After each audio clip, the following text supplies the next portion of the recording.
Hi guys, இந்த video எதை பத்தி அப்படின்னா டெஸ்டிங். நம்ம நிறைய வீடியோஸ் இதுக்கு முன்னாடி போட்டிருப்போம். அதாவது டெஸ்டிங் கோர்ஸ் படிக்காதீங்க, டெஸ்டிங் வந்து ஓப்பனிங்ஸ் கம்மியா இருக்கும் அப்படின்ட்டு. அதுக்கு ரீசன் வந்து ரெண்டு இருக்கும். நம்பர் ஒன், மேனுவல் டெஸ்டிங் ஒன்று சொல்லுவாங்க. அதாவது கோடிங்கே இல்லைன்னு சொல்லிட்டு போய் மேனுவல் டெஸ்டிங் படிப்பாங்க. அந்த மேனுவல் டெஸ்டிங் ஓப்பனிங் வந்து ஜீரோ. அதுக்கு வந்து உங்களுக்கு ஓப்பனிங்கே வராது உங்களுக்கு. Number two, automation testing.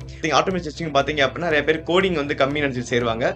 But automation testing படிக்கணும்னு முடிவு பண்ணிட்ட அப்படின்னா you must be very strong in Java. உள்ள போனா அப்படின்னா ஒன் செகண்ட் ஆப்பர்ச்சுனிட்டிஸ் ரொம்ப கம்மி.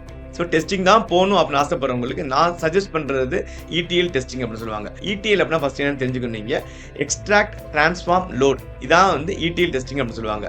ஓகே, இந்த இடிஎல் டெஸ்டிங்கோடைய ஒர்க் என்ன அப்படின்னா, இப்போ சின்ன எக்ஸாம்பிள் உங்களுக்கு சொல்கிறேன். நான் சரவணா ஸ்டோர்ஸ் சென்னையிலேயே வந்து ஒரு 5 பிளேசஸில் இருக்குது. சூப்பர் சரவணா ஸ்டோர் வந்து உங்களுக்கு போரூரில் இருக்கும். அதுக்கடுத்து பார்த்தீங்க அப்படின்னா புரட்சிவாக்கம்ல இருக்கும், குரோம்பேட்டில் இருக்குது. இந்த 3 இடத்துல இருக்குது. இந்த 3 இடத்துலையும் டெய்லி வந்து சேல்ஸ் நடக்குது. சே ஃபார் எக்ஸாம்பிள் குரோம்பேட்டில் ஒரு சேல்ஸ் நடந்தோன்னு என்ன பண்ணுவாங்கன்னா, அன்னைக்கு ஈவினிங் முடிச்ச உடனே அந்த மொத்த டேட்டாவையும் எக்ஸ்ட்ராக்ட் பண்ணி ஒரு சென்ட்ரலைஸ் சர்வர் கொண்டு போவாங்க.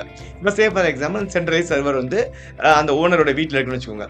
அந்த ஓனரோட வீட்டுக்கு வந்து லோட் பண்ணிடுவாங்க. இதே மாதிரி 3 பிரான்ச்சஸ்லையுமே போய் அந்த டேட்டாவை எடுத்துட்டு கொண்டு போய் அங்கே போய் லோட் பண்ணுறாங்க. லோட் பண்ணி முடிச்சோன்னு என்ன பண்ணுவாங்க அப்படின்னா, இந்த லோட் பண்ண டேட்டாவை வந்து எண்ட் யூசர், அதாவது ஓனர் வந்து அதை வியூ பண்ணுவார்.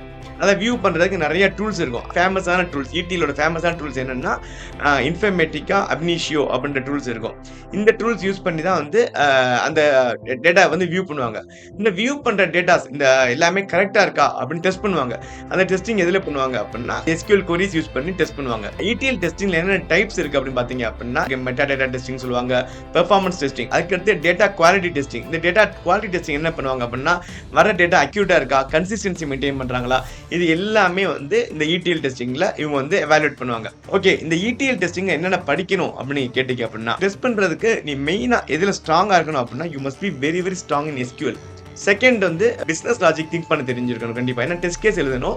நீங்க எஸ்கியூஎல் பயங்கர ஸ்ட்ராங்கா இருக்கீங்க, டெஸ்ட் கேஸ் எழுதுறதுல உங்களுக்கு நாலேஜ் இருக்கு அப்படின்னா யூ கேன் அப்ரோச்சஸ். உங்களை வந்து டைரக்டா பிளேஸ்மெண்ட்டுக்கு எங்களால் புஷ் பண்ண முடியும். டெஸ்டிங் அப்படி நீங்க முடிவு பண்ணிட்டீங்கன்னா இடிஎல் டெஸ்டிங் வந்து ஒன் ஆஃப் த ரைட் சாய்ஸா இருக்கும் அப்படின்றது என்னோட ஒப்பீனியன். இதுல எந்த டவுட்ஸ் இருந்தாலும் நீங்க ஹெச்ஆர் நம்பர் வந்து டிஸ்கிரிப்ஷன்ல கொடுத்துருக்கோம், நீங்க அவங்க கான்டாக்ட் பண்ணுங்க.